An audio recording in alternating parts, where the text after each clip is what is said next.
Hi, Roy Stone with Jamstone Magic. I'm out here in the shop today and thought I'd take just a moment to make a little video to maybe encourage you just a little bit. You know, we're our own worst critics most of the time. Most of the time when we do something, if we miss a line or we flub a trick, we maybe flash a trick, flash the gimmick, or we do something that wasn't necessarily planned and it didn't go over so well, we're really hard on ourselves because we are our worst critic.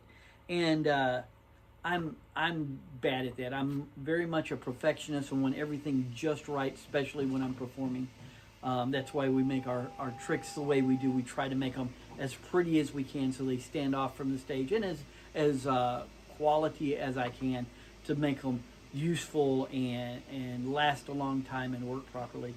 So anyway, all that to say that the other day we had our very first library shows with our dinosaur puppet and our dinosaur theme. And it was a freebie show for our local library, the closest one to me, so that we could kind of get a dress rehearsal, if you will.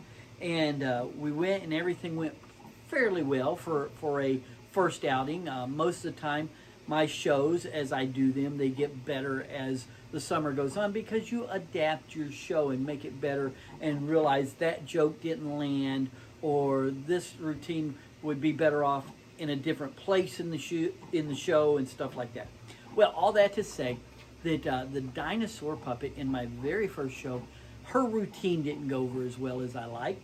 And in that routine, her name is Flossie, and I thought it would be this humorous thing if she pronounces her name and I pronounce it wrong and she corrects me, and then she pronounces a word wrong and I correct her, and back and forth in this whole confusion on how to pronounce certain words. I thought, well, maybe it would be kind of funny, and on paper it was.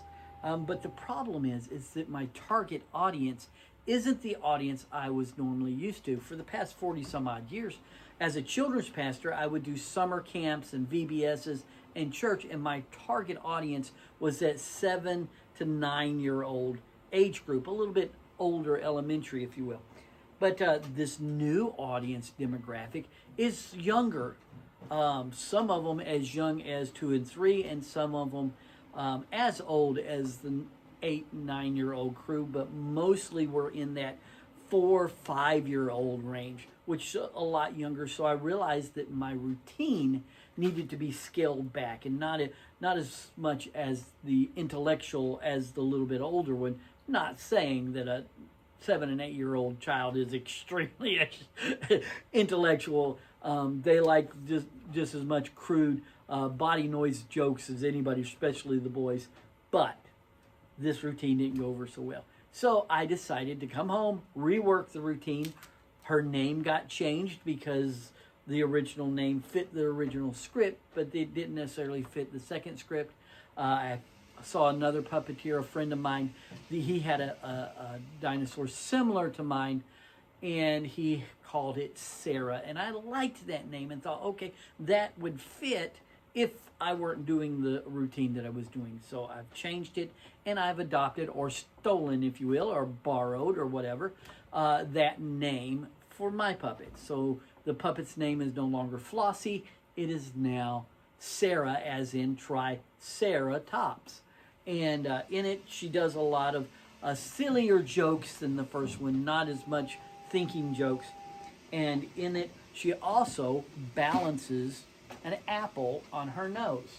So I'm going to get her out here. What had happened was, in her original skit, or second skit, when we did it Monday, she came out and she did really well. Her skit went over really well, except for when it came time to balance the apple on her nose. Now, I have put a magnet in the bottom of the apple, and I had placed a small magnet in her nose. And when I did that, it balanced really well. I'm like, okay, this is great. But in the routine, she's meant to tip her head and look at the boys and girls after she's done it and go, oh, thank you, thank you, thank you, thank you. And the apple's still there.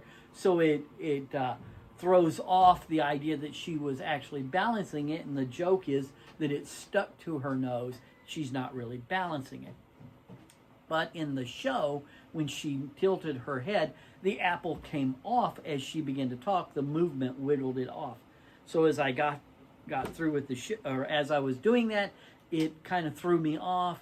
I kind of flubbed a couple of her lines, didn't do some of the tricks. I kind of quickly put her away and moved on to the next thing because the apple had fallen off, rolled into my audience, and a child picked it up and goes, "Oh, look, there's a magnet in it."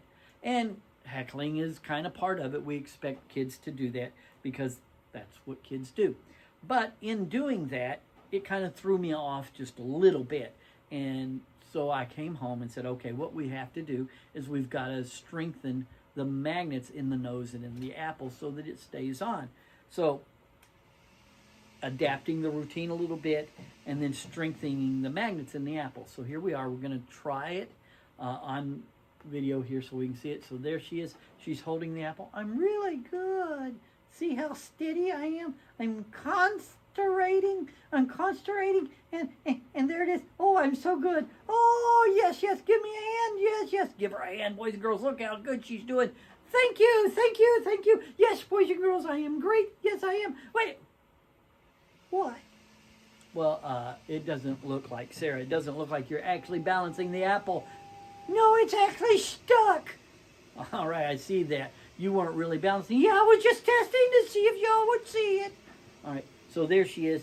And so the apple now sticks quite well to her nose. We had to go in and do a little bit of nose surgery on her and give her a stronger magnet in her nose and a stronger magnet in the apple. So, all that to say, don't forget, adaptation in your show is key. If you're doing a routine and it doesn't seem to go over as well, then it's time to rewrite it. Maybe take out a joke or put in a new joke or change the order of the jokes so that they go over as well. Maybe, like in my situation, maybe the routine isn't right for the age group and you need to rewrite it for the age group you're doing, because every age group, every demographic, their intelligence and their sense of humor is a lot different. So just an encouragement, always practice as much as you can and always be adaptable. I'm Roy Stone with JamstoneMagic.com. Find us on Facebook. Have a great day.